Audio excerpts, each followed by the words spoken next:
Assalamualaikum warahmatullahi wabarakatuh. Banyak buku puasa lembar. Barik pada jam salam. Ledak.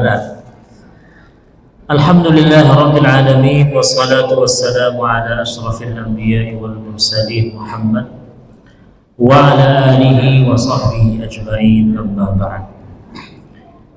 Kaum muslimin dan muslimat sidang jemaah salat Isya dan Tarawih yang saya hormati, besar tak disebut gelar, kecil pun tak disebut nama, yang dituakan sehari didahulukan selangkah, yang ditinggikan seranting. Kita yang berhadir pada umumnya di rumah Allah yang penuh berkah. Bapak Ibu yang dirahmati Allah, tadi ketika kita membuka puasa ada satu kegembiraan yang kita rasakan. Dan itulah yang disampaikan oleh Nabi ketika Nabi mengatakan lis-shaimin lis-shaim farhatan. Bagi orang yang berpuasa itu ada dua kegembiraan. Satu dari dua kegembiraan itu adalah ketika dia sedang atau ketika berbuka puasa.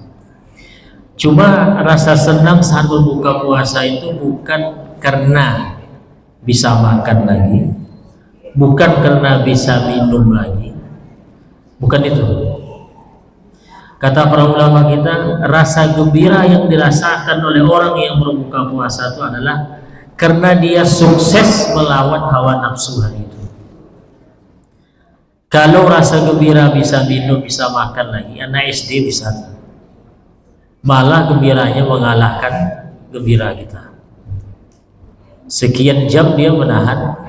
Pas orang azan maghrib, itu tak tanggung gembiranya Pak, tapi gembiranya karena bisa makan, bisa minum.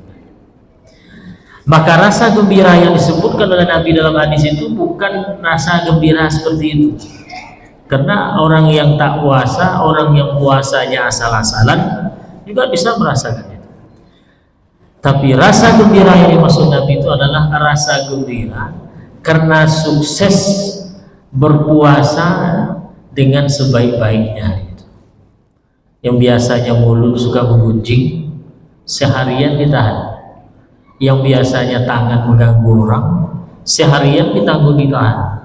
Maka ketika sudah azan maghrib, rasanya lega. Rasu-rasunya nak akan sampai puasa. Maka ketika buka puasa, sampai juga. Itu yang dimaksud oleh baginda Nabi sallallahu alaihi wasallam. Masyaallah muslimin rahimakumullah, ada satu ayat tentang puasa yang mungkin kita sudah hafal. Ya ayyuhalladzina amanu, wahai orang-orang yang mereka telah beriman, kutiba alaikumus siyamu kama kutiba alal ladzina min qablikum la'allakum tattaqun. Ayat ini jelas menyuruh kita untuk berpuasa Ramadan. Tapi yang mesti diperhatikan Bapak Ibu, puasa yang diperintahkan oleh Allah dalam ayat ini puasa yang seperti apa? Pernah tidak kita pikirkan? Puasa dan mode apa yang diperintahkan oleh Allah dalam ayat itu? Kalau untuk menjawabnya, baca ujung ayat itu, la'allakum tattaqun. Puasa yang diwajibkan oleh Allah kepada umat Islam ini, kepada kita, itu puasa yang capaiannya adalah la'allakum tattaqun, supaya kalian. Di sini persoalan. Kalau kita buka terjemahan Quran ini, itu la'allakum tattaqun itu dimaknakan, diterjemahkan mudah-mudahan kalian bertakwa. Di situ timbul persoalan, apa dulu bertakwa? Jadi pesan itu tidak sampai langsung. Kalau kita lihat buku-buku tafsir para ulama, itu tak satu pun yang mengatakan mudah-mudahan kalian bertakwa. Dan itu yang ditulis oleh para ulama tafsir.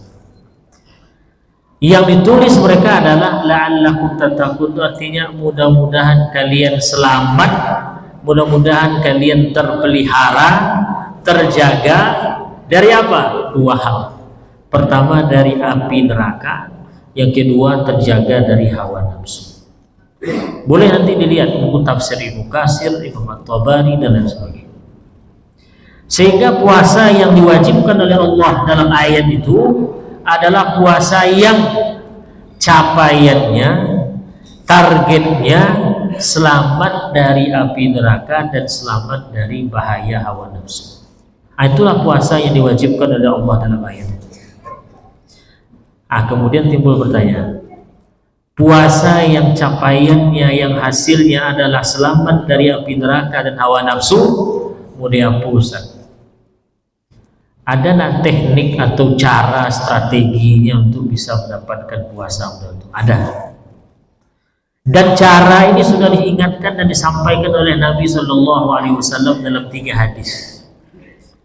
3-tiganya ada dalam kitab hadis Sahih Muslim.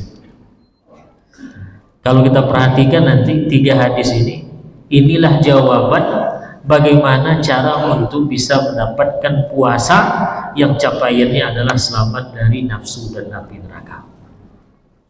Mari kita lihat Bapak Ibu yang dirahmati Allah. Ini waktu tausiah 20 menit. Kita korting aja 15 menit. Pertama, kata Nabi, man shoma Ramadan. Siapa yang berpuasa di bulan Ramadan, imanan wahtisaban, atas dasar iman dan atas dasar mengharapkan pahala. Di sini kadang-kadang penceramah pun tak mendalam, Pak. Atas dasar iman itu apa maksudnya?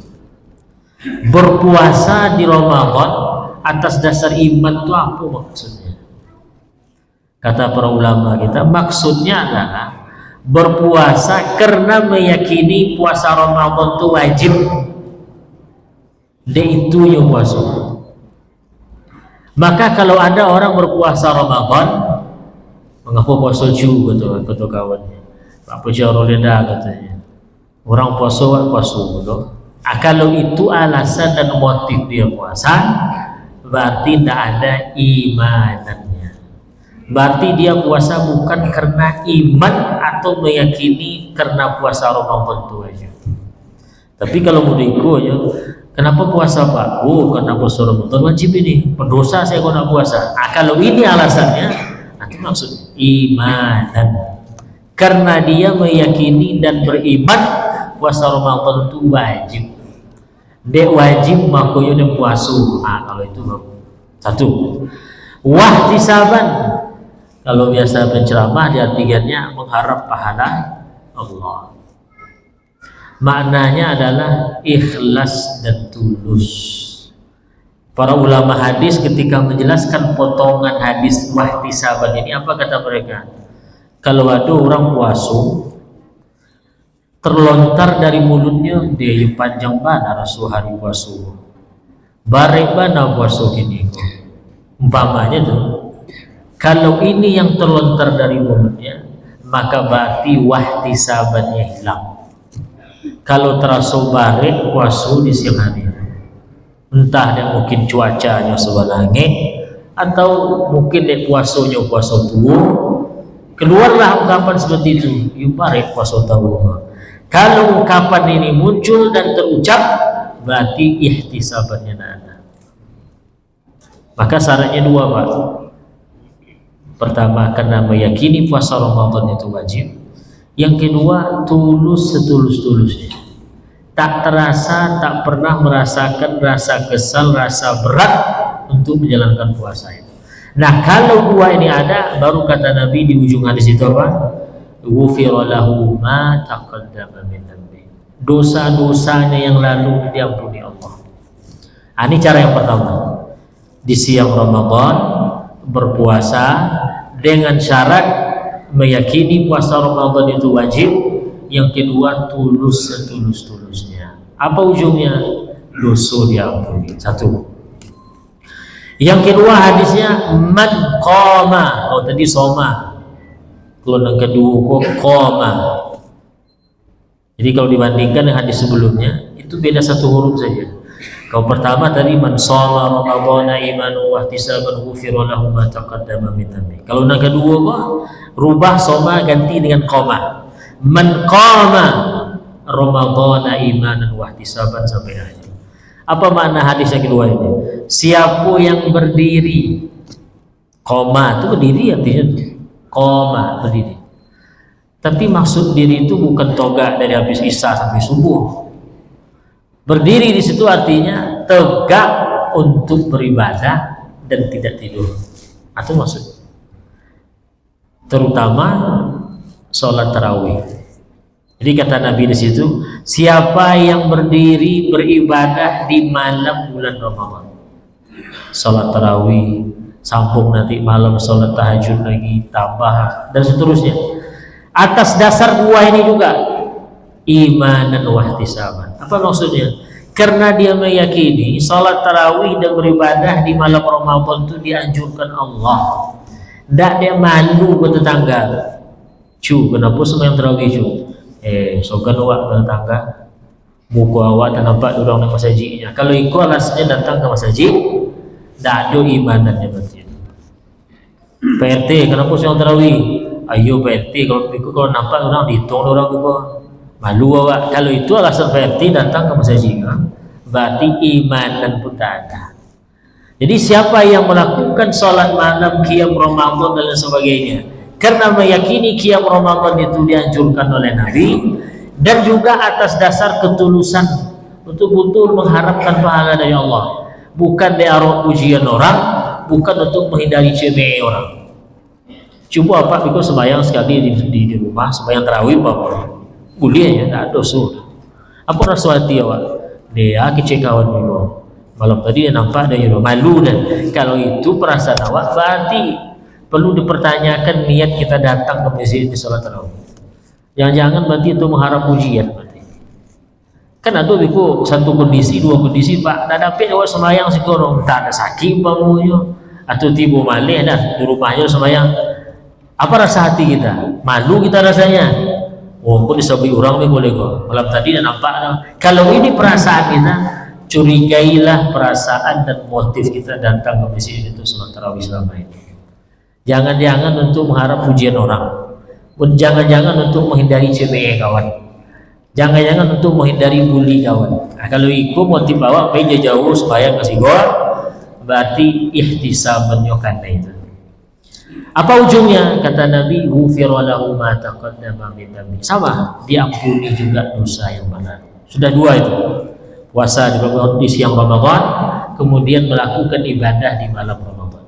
Yang ketiga, terakhir, kata Nabi, man qama, sama ujung pangkah hadis yang kedua, Lailatul Qadri. Apa bedanya dengan hadis yang kedua? Kalau yang kedua tadi man qama Ramadan, kalau ikut enggak, man qama Lailatul Qadri, siapa yang beribadah di malam Lailatul Qadar khusus. Kalau tadi Ramadan pak, sepanjang Ramadan, sepanjang malam Ramadan juga ibadah. Hadis yang ketiga ini Nabi khususkan hanya pada malam Lailatul Qadar. Kata Nabi, siapa yang beribadah di malam Lailatul Qadar saja, tapi syaratnya sama, karena iman, karena tulus, ujungnya sama, ghufira lahu ma taqaddama min dhanbi, dosanya yang berlalu diampuni Allah. Jadi Bapak Ibu, kalau kita buat lomba umpamanya memperebutkan satu piala, satu trofi, panitia pengurus masjid ini bikin satu lomba untuk memperebutkan satu trofi. Cara untuk mendapatkan trofi itu dibuat tiga, cara A, cara B, dan cara C. Apa hasilnya? Itu untuk mempermudah orang agar bisa mendapatkan trofi itu. Maka kata Imam An-Nawawi ketika mensyarahkan hadis ini, kenapa Nabi menambah atau menyebut Lailatul Qadar? Kan cukup dengan dua hadis saja. Siapa yang berpuasa di siang Ramadan, siapa yang beribadah di malam Ramadan, selesai. Kenapa ada lagi satu hadis yang nomor 3? Kata Imam Nawawi, supaya mudah kita mendapatkan ampunan Allah. Kan bisa pak, kita sakit umpamanya mulai dari 10 malam kedua, malam 10 malam pertama tiba-tiba sakit umpamanya, sehingga tidak bisa salat tarawih. Tapi dia ada untung, karena untung baik Allah berikan malam Lailatul Qadar, sehingga tak penuh kita beribadah di malam Ramadan, dapat juga ampunan Allah. Jadi Allah permudah akses untuk mendapatkan ampunan itu. Maka mudah-mudahan Bapak Ibu yang dirahmati Allah, kita berdoa mudah-mudahan kita tidak termasuk yang diaminkan oleh Nabi. Apa kata Nabi?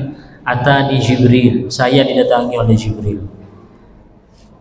Lalu Nabi mengaminkan 3 doa Nabi, doa Jibril. Salah satunya apa? Man adraka Ramadan falam yughfar lahu.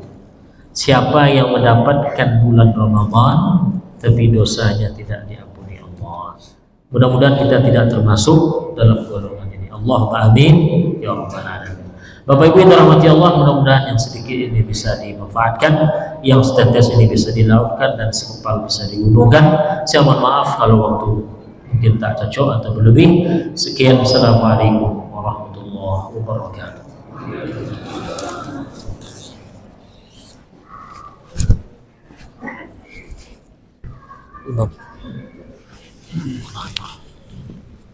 Terima kasih kepada Ustaz yang telah menyampaikan kajian ilmunya pada malam hari ini.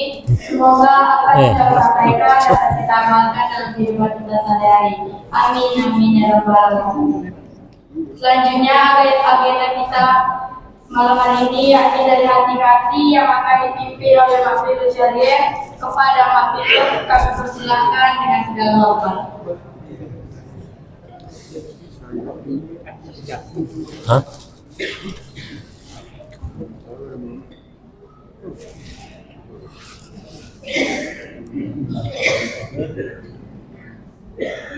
Assalamualaikum warahmatullahi wabarakatuh. Waalaikumsalam warahmatullahi wabarakatuh.